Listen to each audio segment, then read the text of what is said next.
And welcome back to the engine performance lecture. It's now the 11th week. We are locked out, and so everything is remote. So haven't seen you guys in a couple of weeks. I want to start by talking about the lab a little bit. We were given pretty short notice to prepare for doing labs remotely, and as you can guess, in automotive, doing labs remotely is challenging. We can't do the same sort of things that we would be able to do in person. So I was able to guess, grabbed our most up-to-date scan tool, the new Snap-on Zeus, and some adapters for that, and a few other things. And so I've been working on recording some of the diagnostics that you can do with the scan tool. Unfortunately, without access to the shop and all the shop equipment, and without access to school vehicles or vehicles that we can disassemble, some things it's kind of hard to demonstrate for you. I can't take one of my personal vehicles and tear it apart for the lab. And so we're a little bit limited. So just hang in there. You will get some stuff and some assignments, and we'll just do the best that we can. That's all.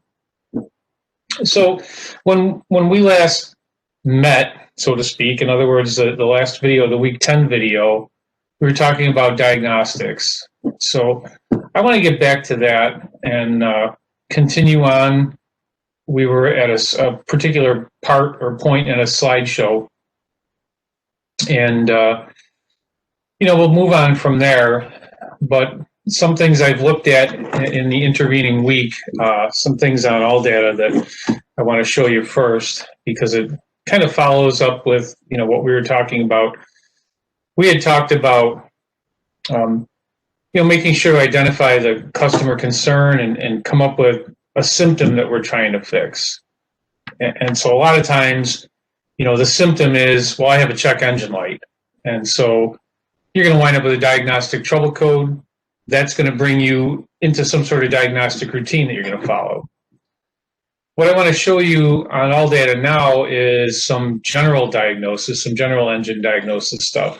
So let me shut off my face here, and let's bring up, starting with the Blackboard, right? Let's see. Go into, where are we?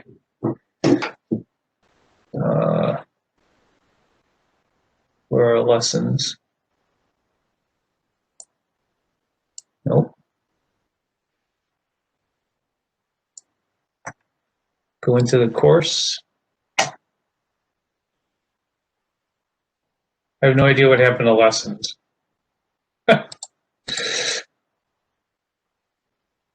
Gone. That is bizarre. Pick another course. Odd. What happened?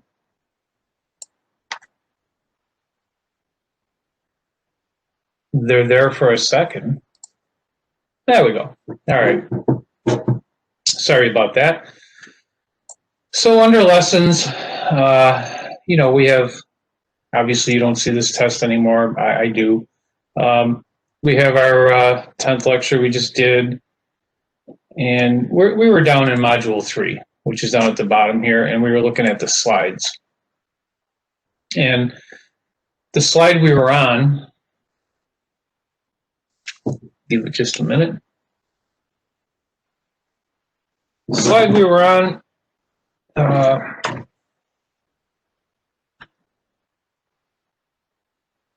we were talking about verifying the condition, retrieving trouble codes, diagnostic tests, et cetera, et cetera.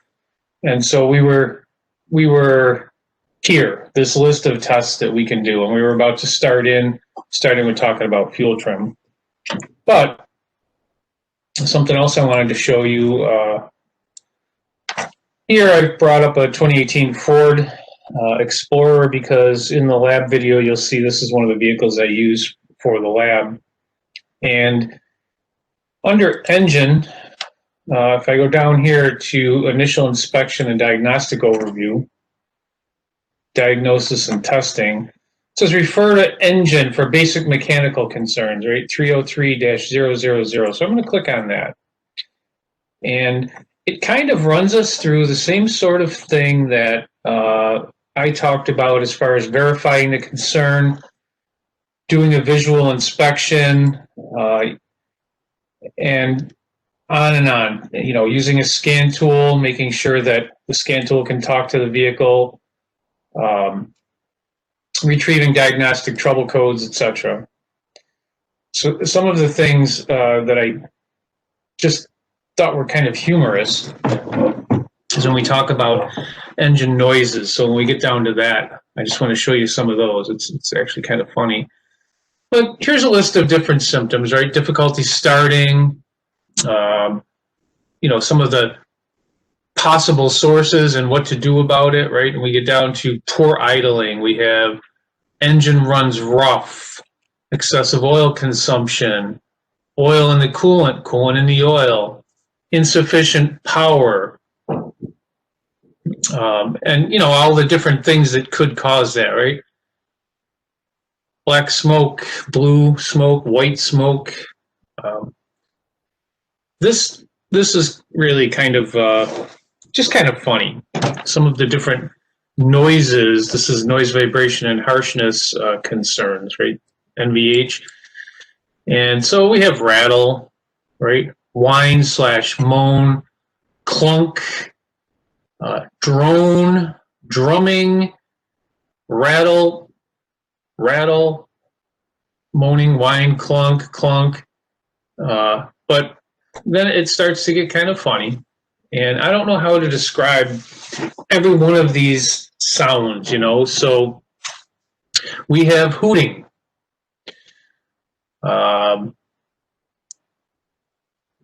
We have humming.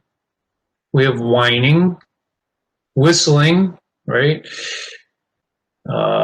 Hissing, grinding, tapping. Still pretty normal, right? Upper end ticking, you know, and under different conditions, right? So worse when the engine's cold, stuff like that. And we get into some of these crazier ones that I'm not sure I can really explain to you. We have slapping, knocking, and then some of my favorites here, vibration, shudder, bongo. I'm not sure exactly how to describe bongo. Chatter, chirping, clicking, clatter, crickets, quacking might be my favorite right there, quacking. So if a customer comes in and says their vehicle is quacking, you know, if it looks like a duck and sounds like a duck, I guess, scratching, squeaking, squealing, thumping, tin-like. You know, so, you know, my point here is the list of possible symptoms and noise and vibration symptoms and all that is pretty huge. So this is going to be one of your biggest challenges, is to figure out, you know, what exactly is it I'm trying to fix. But these are handy little charts, you know, that can give you, if I get back up near the top, when we get not so much the noise diagnosis, but performance diagnosis, you know, for every symptom, it can give you a list of possible sources, things that you might think could cause that. And then, of course, you know, if you determine that that is the problem, then, you know, they give you the action to take for that. So, for example, if we have a burnt valve, install a new cylinder head. If we have a worn piston, install a new piston. Worn piston rings, new piston rings, you know, pretty obvious, right? Poor idling. What could cause poor idling? Well, we could have vacuum leaks. We could have a bad EGR system, not closing off, right? So you're leaking some exhaust gas in at idle, which is bad. Ignition, cooling system, fuel system, incorrect valve clearance. So these are different things that could cause the symptom of poor idling. When we get down to insufficient power, ignition, blockage in the intake, blockage in the lubrication system. Wow, so I guess we're fighting the oil pump. Fuel system, turbo problems, exhaust problems, too much oil, excessive load from accessories, we're overheating, we might have a plugged exhaust system, maybe the tires are the wrong size, or the brakes are dragging, or the transmission is slipping. Just instead of you having to memorize every possible thing that could cause that symptom, here's a pretty exhaustive list for you. And so, you're going to be able to take some of these and throw them out immediately based on your observations, your visual inspection, what it sounds like, what it feels like. But at least it gives you somewhere to go when the problem is non-obvious. Right? If I go up and kind of pick the same sort of thing, change vehicle, let's see if it's in here still. A lot of people have been in here. 2015 GMC, I used this in the lab video as well. And if we pick engine and, symptom-related diagnostic procedures, right? So we have another here, list of symptoms. Base engine misfire, engine noise on startup, engine noise under load,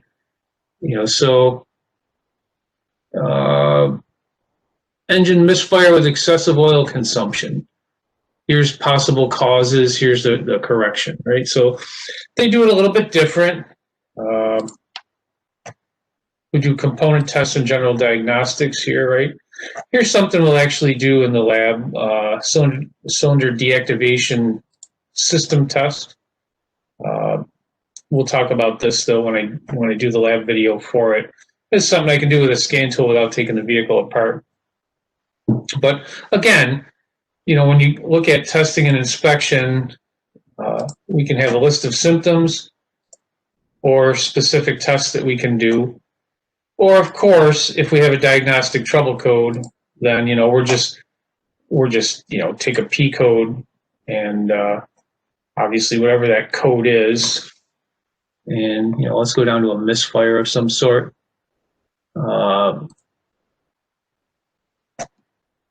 It's going to give us a description of the system, conditions for when the diagnostic trouble code runs, what it takes to set the code, what happens when the code is set, how we clear it, and some extra information, right? And then it goes into step by step. Do this, check that,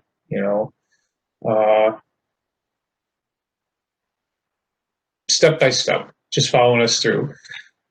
So sometimes we're just following a code, but other times, like I say, we are following a symptom, right? So we, symptom-related diagnostic procedures. We have a base engine misfire. Now, what does base engine mean? We talked about this before. This means it's not the fuel system or the ignition system or anything like that. It's, the base engine is what's been around since, for 100 years, right? Crankshafts and connecting rods and pistons and valves and push rods and cam lobes and rocker arms, and that's base engine. The ability of the engine to draw in air, compress it, and then get rid of it. Okay, so I'll close down all data here, and let's go back to our slides.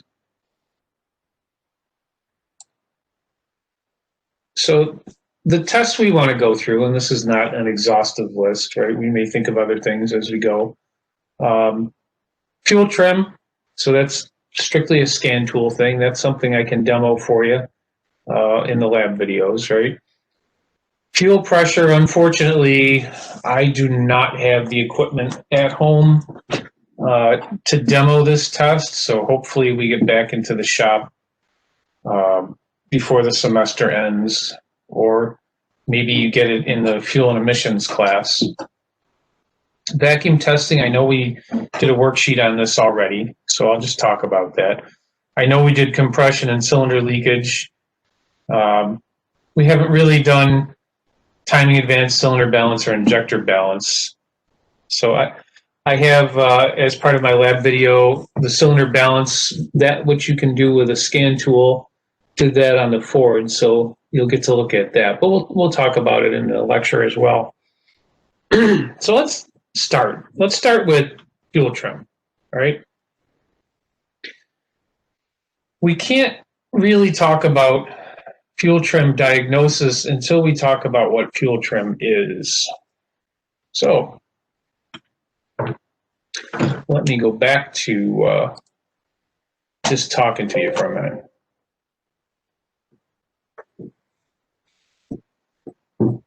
So what is fuel trim? What are we talking about? And fuel trim essentially is a correction that the computer does for a miscalculation that's made in the fuel delivery or the fuel quantity calculations, I guess. You know, how much. So let's start from the start, right? How are the fuel injectors controlled by the PCM? How does the PCM decide how much fuel to inject each time the injectors operate? So you have a bunch of sensors out on the car. You have, depending on the system, right, you've got engine RPM, right? It's getting that off the crankshaft position sensor, probably. You have things like engine temperature, intake air temperature. You may have manifold vacuum, or what they call manifold absolute pressure, you know, MAP. You may have mass airflow, MAP sensor. Typically, mass airflow cars and MAP sensor cars operate a little differently. You'll have accelerator pedal position, throttle position. So all these sensors out on the engine or on the accelerator pedal too, on the transmission, you know, vehicle speed, all of these things feeding information into the computer. And it's the computer's job to take that information, and it's really kind of a measurement of a couple things. How much air is coming into the engine and how much load is the engine under. And then to add in the correct amount of fuel so that we get the correct air-fuel ratio. So the really simple explanation, if the computer just looked at the mass airflow sensor, so this is an airflow meter, it's measuring the air coming into the engine by mass, so not by volume, but by mass. And then putting the correct ratio of fuel in. Pretty simple, except there are things that have to be compensated for, right? We don't run the same air-fuel ratio at idle or at cruise that we do under heavy acceleration, right? If you stomp on that loud pedal, the computer needs to add additional fuel, not just your basic stoichiometric air-fuel ratio. If the engine's cold, or the intake air is cold for that matter, that's going to affect how much fuel is injected. Yeah, engine load, engine RPM, what gear we're in, whether the air conditioning compressor is engaged or not, whether the fan's running or not. You know, these all go into the whole load characteristics of the engine at the time, and into you know, just what kind of air-fuel ratio is required for those particular operating conditions. So if the computer just did that, right, just measured engine RPM, airflow, load, things like that, temperature, made a calculation, and delivered the calculated amount of fuel through the fuel injectors, what are the odds that it would get it exactly right? You know, that every single possible variable was accounted for. Probably not really too good. So what's required then is after the computer goes through this process, and it does it over and over again, so it goes through this process of determining how much fuel is required, and then it delivers that amount of fuel. The next step, it has to look and see how it did. It has to look at the results and determine, was that enough fuel? Was that too much fuel? Am I too rich? Am I too lean? And this is where the oxygen sensors come in, or the air-fuel ratio sensors, depending on what kind of car you're working on. And we're talking about the pre-catalyst sensors, the upstream oxygen sensors. Those are the ones that are seeing what's coming out of the cylinders, coming out through the exhaust, and seeing if we're too rich or too lean. The post-cat ones, you know, that's affected by the catalytic converter, so that's not going to be an accurate representation of whether we're too rich or too lean. So, computer takes in information, uses that information to determine how much fuel to deliver, delivers the fuel, and then looks to see how it did. If we're too lean, then we have to add a little additional fuel. And if we're too rich, we have to add a little bit less fuel. So there's a concept called open loop fuel control and a concept called closed loop fuel control. Open loop fuel control is when there's no feedback. In other words, the computer delivers the fuel and just hopes it's right. That's what happens when the oxygen sensors are not operational. So when are the oxygen sensors not operational? Well, if they're broken, obviously, or worn out. But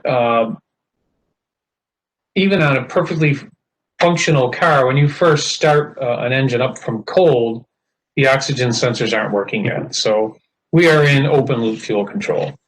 And years ago, we were in open loop fuel control for a long time until the hot exhaust gases heated up the oxygen sensors.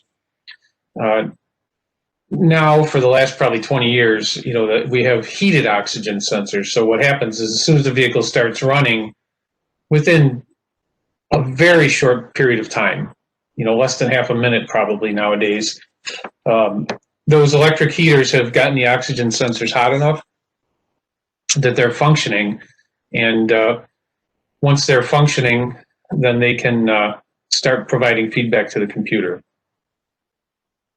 So let me use an analogy here. Let's say that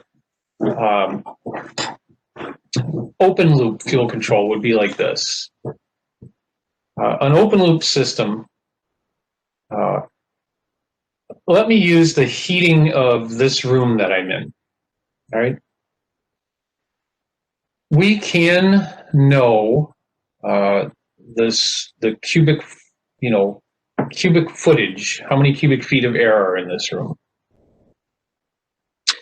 We can know what the insulation value of the walls and ceilings, you know, there's a window over here on the other side of this bookcase. We can know the R value of that, the carpeting, and the size of the heating ducts coming in here. We can calculate all that. And theoretically, knowing the outside temperature, knowing the temperature we want inside the room, and knowing what the level of heat loss will be through the walls and ceiling, we could decide how many BTUs of heat need to come into this room every hour.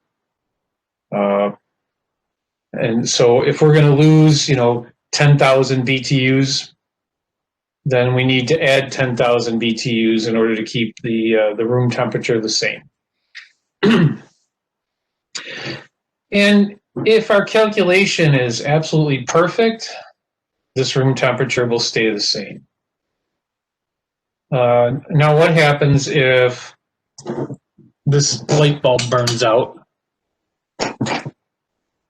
There's a heat source gone, right? Or somebody cracks a window, or another person's in the room, their body heat, you know, all of a sudden that's going to throw our calculation off, and the room is either going to gain temperature or lose temperature. So open loop control of something doesn't really work, right? Nobody heats their house that way. Nobody has a furnace that's set to deliver a certain amount of heat per hour and just hope it's right? What do you have in your house? You have a thermostat. So if you want your room to be 72 degrees, you set the thermostat for 72 degrees. If it gets colder than 72 degrees, the heat comes on. If it gets warmer than 72 degrees, the heat goes off. So your average temperature in the room is 72 degrees. That is a feedback loop, right? So the thermostat controls the furnace, which then affects what the thermostat reads, which then controls the furnace. And, we're going around and around in a loop, feedback loop. So our fuel control systems, when we're in closed loop, they are a feedback loop. So the computer injects fuel, causes fuel to be injected through the fuel injectors. And then the results of that fuel calculation show up on the oxygen sensors or the air-fuel ratio sensors, letting the computer know whether it was didn't calculate enough fuel or calculated too much fuel. So fuel trim is the process of then making that adjustment to the amount of fuel delivered and getting it right. So we'll take an example. Engine's running. The computer looks at mass airflow, it looks at engine RPM, it looks at throttle position, accelerator pedal position, engine coolant temperature, calculates how much fuel to inject for the particular RPM and load scenario that we're in, injects that fuel, and then looks at the oxygen sensor or air-fuel ratio sensor. If the amount of fuel injected is too much, right, then we're going to be too rich.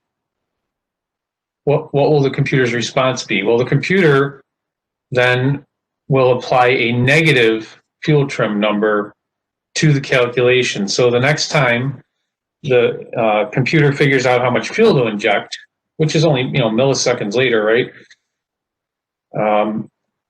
It takes that calculation and then it applies that negative percentage to it, and so injects a little bit less. So if our fuel trim number is negative 5%, what that means is the computer calculated a certain amount of fuel, and now it's subtracting 5% to try to get it right. So normally, most vehicles do not have a 0% fuel trim number. If you look at the scan tool, none of them get it 100% right all the time. So the fuel trim number is always at least a few degrees. Rule of thumb for me is if we have single digits fuel trim numbers, preferably low single digits, under 5, but single digits, then there's probably nothing really wrong with the way the fuel control process is happening, right? If the numbers begin to get into double digits, then that's an indication to me that we are compensating for some underlying problem. Let me give you an example. If for some reason the fuel pressure was low, whether that be a leak in the line or a bad fuel pressure regulator, whatever reason, the fuel pressure is low, then when the computer delivers fuel to the engine, it's not going to be enough. It's going to be less than expected. What will happen? The oxygen sensor will report that we are too lean, and so the fuel trim number will go positive. We are adding some fuel to the calculation. So let's say that the fuel pressure is just a little bit low, just a tiny little bit. 1 psi, right? Our fuel trim number is going to be a small positive number. But let's assume that the fuel pressure is significantly low, right? And so our computer has to keep those injectors open longer in order to deliver enough fuel. Our fuel trim numbers are going to be a high positive number, 12, 15, 18, who knows? You know, it's hard to generalize. That's going to tell me that there's some sort of an issue. So let's break this down into two categories. We have a category where we have fuel trim numbers that are low, which means there's some slight inaccuracy, but it's compensated for. The computer's able to compensate, and no action is necessary. In other words, there's nothing wrong. If it ain't broke, don't fix it, right?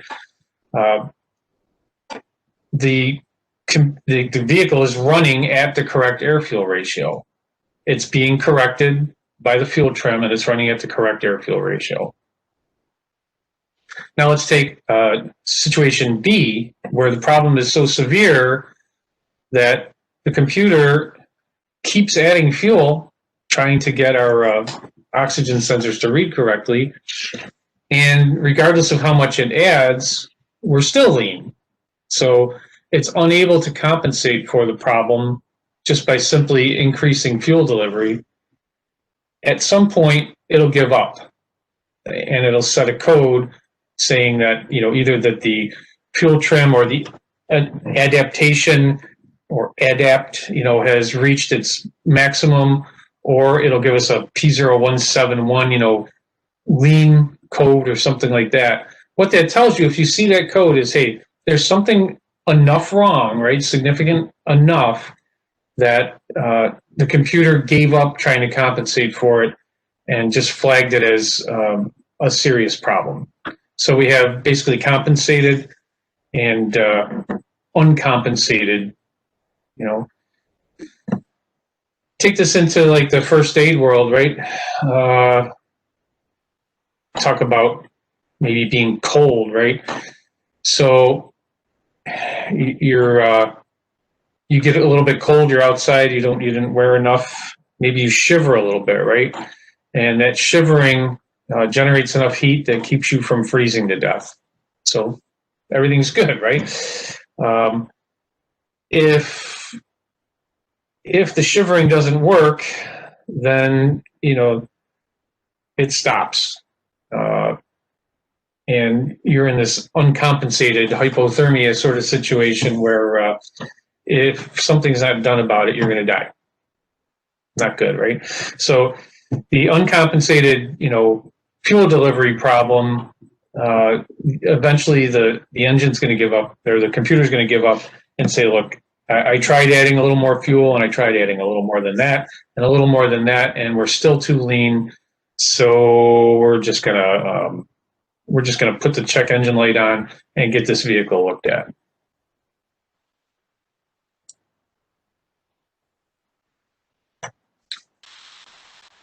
Let's go back to the slides again for a minute,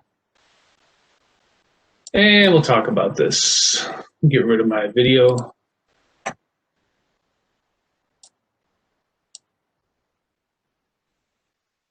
Okay. So how do we look at fuel trim, and how do we use the fuel trim numbers to help us diagnose some sort of a concern? So, and then what's going to bring me to looking at fuel trim in the first place, right? Usually, it's going to be a lean or a rich code that's going to bring me here. So we need to connect an OBD2 scan tool, access the data stream, and look at fuel trim.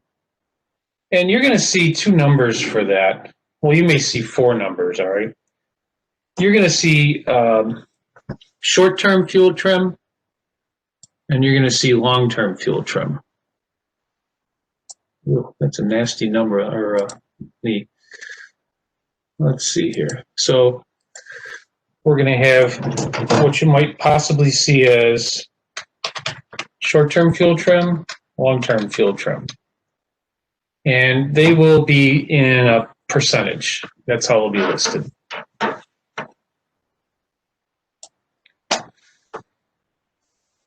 So if you see single digits, it's 5, it's 4, it's 3, you don't have a problem, right? But the thing that you should understand is that these fuel trim numbers are calculated not just for idle. So you might have a one fuel trim number at idle and a completely different one driving down the road. The computer uses a different table for idle than it does for driving down under load. It uses a different table for idling in park than it does maybe for idling in drive. It may use a different table idling in park for revving it up in park. So you could find that fuel trim numbers are different at idle than they are driving down the road. So what you want to know is, what are they under these different conditions? If the fuel trim numbers are only out of whack at idle, then you're probably looking at a vacuum leak, a cracked vacuum hose, a bad intake gasket, maybe a little bit of a crack. In other words, it's going to be a small leak. And so what does a vacuum leak do for you? What a vacuum leak does is it allows unmetered or unmeasured, or what some people call false air, into the engine. So this is air that's in the engine, but the computer doesn't know about it. If it doesn't know about it, it's not adding fuel, and so we're going to wind up too lean. So if you have a small vacuum leak, it accounts for a very small percentage of the air flowing into the engine. Think about that. If I have, I'm just going to throw numbers out here, right? If I had, let's see, 50 cubic feet per minute, right? I'm just going to throw that number out there, right? So let me write that down. So 50 cubic feet per minute, right? Now let's go with 650 cubic feet per minute, something more realistic, right? And I had a vacuum leak that was allowing 4 cubic feet per minute to get into the engine without going through the mass airflow sensor. You know, what kind of number is that, right? So if I pull out my calculator here, right, and I do 4 out of 650, it is 0.006%. That's not exactly earth-shattering amount of excess air, right? Let's say that we have, let's say we're at idle, right? And we have only 50 cubic feet per minute. And let's do that same 4 CFM vacuum leak, right? What does that give us? 4 out of 50. Almost 1%, around, 0.08, 8%. All right, so that's starting to get more significant, right? Let's say we have a 10 cubic foot per minute vacuum leak at idle, where the entire airflow coming through is 50. That means 20%, 1/5, right, of our air is unmeasured. That's huge. That's going to cause a really serious problem, right? We have 50 cubic feet per minute coming into the engine, and the computer doesn't know about 10 of them. It's going to be very far off on its fuel calculation at idle. Now we start driving down the road. We have the same vacuum leak, right? The same, right here, 10 cubic feet per minute. Where are we? Right here. That hasn't changed at all. Okay. That's not what I wanted to do. I want rid of this. Oh. Okay. Let me go back. We got a 10 cubic foot per minute vacuum leak, and our total airflow is 50. That's 10 out of 50. That's 1/5, 20% of our air is unaccounted for. Computer doesn't know about it. We're going to be way off on our fuel calculations. Now we take that same vehicle and drive it, and now there's 500 cubic feet per minute, right? You can see that the effect of the air leak now is 2% instead of and that's not even right, 10 out of 500 unaccounted for cubic feet per minute. Very, very small effect on the engine operation. So if I have this small vacuum leak, 10 cubic feet per minute here, it will be significant at idle, right? But when we start accelerating and we start getting more air into the engine, it will become less significant. So what I'm trying to tell you is, if your fuel trim numbers are way off at idle, but are not off when the engine is going faster, your most likely problem is a vacuum leak of some sort. On the other hand, if our fuel trim numbers are off across the board, now it's more likely you got a bad mass airflow sensor, or your fuel pressure is really low or something like that. I would say mass airflow sensor is probably the most likely if your fuel pressure or if your fuel trim is off across the board. So if you're only off a little bit and the PCM is able to compensate, so if we have a small tiny leak, our fuel trim numbers might be 8, 9, 10%, whatever. There will be no symptom, there will be no code. It's when that leak starts getting up into the double digits, and I've seen vehicles allow it to get as high as 25% before flagging a code. I've seen others that at 15% it flags a code. All right, let's get to the question here, right? So question 1, vehicle comes in with no check engine light. The complaint is for poor fuel economy. So you decide you want to check the fuel trim. You see that the long-term fuel trim is +6 and the short-term fuel trim is -3. What is the combined fuel trim? So if you want to know what the total fuel trim is, you just add the two together. If you take +6 and -3, the result is +3. So the combined fuel trim is +3. What does this indicate? It indicates that you don't have a fuel trim problem. Now, that's not to say you don't have a fuel economy problem, but it is not a fuel control, fuel delivery, fuel trim issue. Next question, vehicle comes in with a code for a lean air fuel mixture. You check the vehicle's data parameters and find the long fuel trim parameter reads greater than 15% at idle, but when driving at higher RPMs, it is reading single digits. This most likely indicates, now this is exactly what we talked about, most likely indicates a small vacuum leak. And then when we increase the overall airflow, that small vacuum leak becomes much less significant than it would be at idle. So that's the key. It's a percentage thing, right? If we have a small percentage of unmetered air, it's going to have a very small effect on our fuel trim. If we have a large percentage of unmetered air, it's going to affect our fuel trim drastically and across the board. Okay, stop sharing this a minute.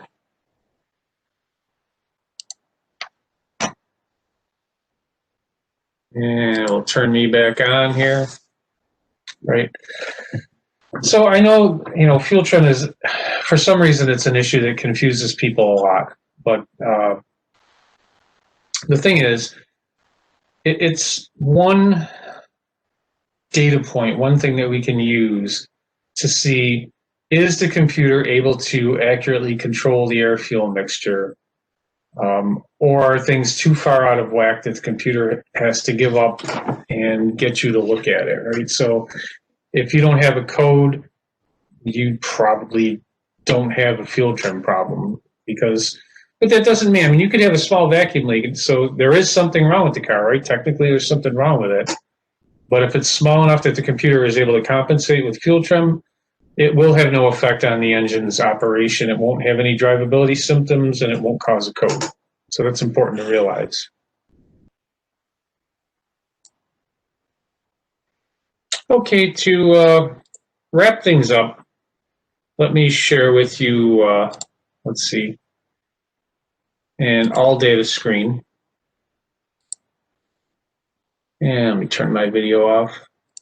Okay, so I've brought up that 2015 Sierra, and I'm going to go to all diagnostic trouble codes, P code charts, and I'm going to pick a P0171.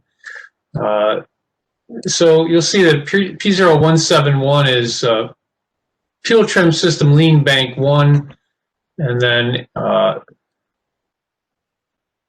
rich is 172, bank 2 lean is 174, bank 2 rich is 175. So I've picked P0171 fuel trim system lean bank 1, and we can, if you want, you can go to all data and bring this up, but because I don't want to read the entire thing to you, but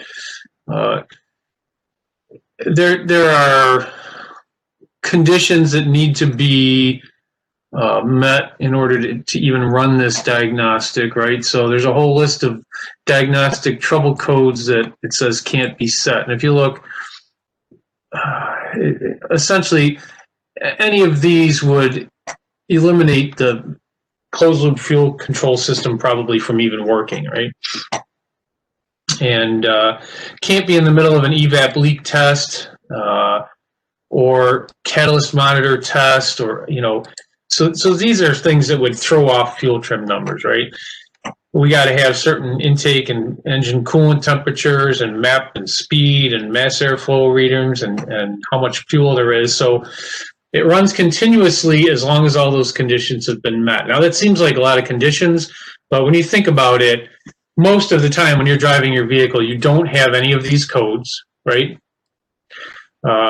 Most of the time, all of these conditions have been met, unless we have just started the vehicle, or if it's in the middle of a catalyst monitor test or an evap test, right? But most of the time, this diagnostic is just going to run continuously.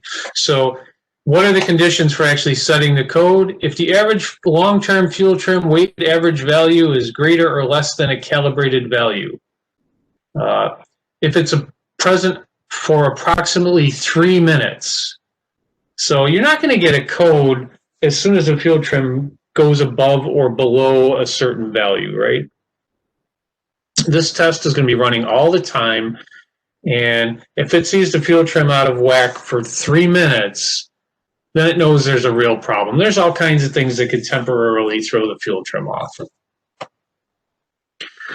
So what happens when the DTC sets? It says they're type B diagnostic trouble codes. We'll talk about that at another time. But that determines, whether the light comes on, whether a pending code is set or whether an actual code is set. Things we really talk about more next semester, right? Gives you some diagnostic aids, and it tells us that, we want to watch the oxygen sensor parameter. It should vary from 40 to 900 millivolts. All right, so the oxygen sensor is working, responding. Here's the key. The normal short-term fuel trim and long-term fuel trim parameters should be between plus 10 and minus 10, with 0 being the optimum with the engine at operating temperature. So if the computer's air fuel calculations were perfect, fuel trim numbers would be at 0. That's rarely the case. There's usually some adjustment required, right? But they would like 0. But as long as it's single digits, like I said before, we're good, right? Any unmetered air into the engine causes this DTC to set. Thoroughly inspect all areas of engine for vacuum leaks. I'm going to tell you the single most likely cause of a lean code is some sort of vacuum leak, whether it be a vacuum hose, a bad intake manifold gasket, or say somebody has not properly installed and tightened the hose between the mass airflow sensor and the throttle body. Or sometimes they crack because they do flex. Frequently, the mass airflow sensor is mounted near the air cleaner, which is attached to the car body, and the engine moves under acceleration and deceleration. It moves a little on the mount, so that hose that connects the mass airflow sensor to the engine is constantly flexing. And over time, they do have a tendency to develop cracks. All right. So it says a mass airflow sensor condition can cause this DTC without setting a MAF DTC. If there is a MAF sensor condition, the MAF sensor parameters will appear to be within range. So I don't know if you've ever heard the expression, that we talk about dumb people don't know they're dumb, right?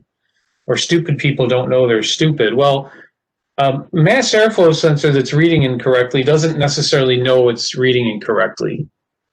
What can go wrong with a mass airflow sensor without it completely failing? They rely on air coming in contact with wires on the sensor. If those wires should become coated with dirt or become corroded, and the air is not making good contact with those wires, they're going to do a poor job of measuring the amount of air flowing into the engine. They will underreport how much air is flowing in, right? But, the numbers that come out of them will be reasonable. They won't be completely whacked, right? It's just, reporting less air than is actually flowing in. Enough that the engine's not delivering enough fuel, or the computer's not delivering enough fuel, right? So definitely air leaks and mass airflow sensor problems can cause these lean codes, right? It says verify the air filter is the correct one. Certain aftermarket air filters may cause a code to set. A lot of people like to replace their factory air filters with those K&Ns. Certain aftermarket air induction systems or modifications to the air induction system may cause a DTC to set. Certain aftermarket exhaust system components may cause a DTC to set. Well, that one I haven't heard before, so I got to think about that a little bit, right? So, they're going to run you through step by step here. But I just wanted to point out, they're telling you that the numbers that I wanted to see in here is this plus or minus 10%, right? Hoping for 0. And that vacuum leaks are a huge cause. And mass airflow sensor is probably like the second leading cause. Right? So let me stop sharing that and just kind of wrap this up a little bit. So next week we'll talk a little bit about fuel pressure. I'm trying to figure out how to get some video of this kind of stuff to demo for you for the lab portion, the lab videos. I'm still working on that. So don't panic just because we're not in lab. I'm still working on ways to demo things for you and to get you to write up some reports so I can give you a grade for the weeks we're missing. I'll keep you posted. Just keep an eye on your email. And until next week then, as far as the lecture portion of it, that should do it.